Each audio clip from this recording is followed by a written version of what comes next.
अस्सलामुअलैकुम दोस्तों, आज की वीडियो में मैं आपको 5 दिलचस्प पहेली के बारे में बताने जा रहा हूं। तो आइए शुरू करते हैं।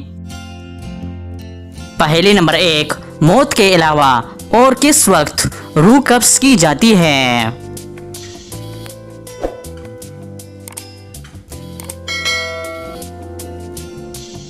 इसका सही जवाब है नींद के वक्त। पहेली नंबर 2, कौन से नबी अल्लाह के हुक्म से मुर्दों को जिंदा कर देते थे?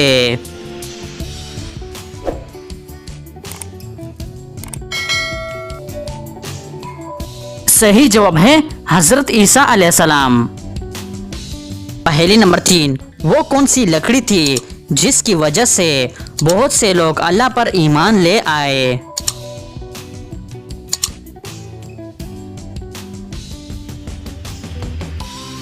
इसका सही जवाब है ये हजरत मूसा अलैहिस्सलाम का असा था जो शाम बना तो वहां मौजूद जादूगरों ने उसे देखकर ईमान ले आए। पहेली नंबर 4, वो कौन से नबी हैं जिन्हें अल्लाह ताला ने 7 लाख ज़ुबानें सिखाई?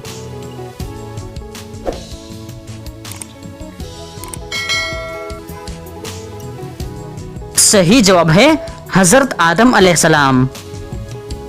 पहेली नंबर 5, किस जानदार का पेशाब पाक है?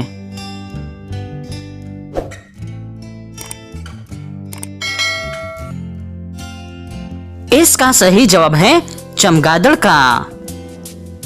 तो दोस्तों, उम्मीद करता हूं कि आज की वीडियो आपको पसंद आई है। अगर पसंद आई है तो लाइक बटन दबाएं और मज़ीद मालूमाती वीडियोस के लिए हमारे चैनल को सब्सक्राइब कीजिए। शुक्रिया।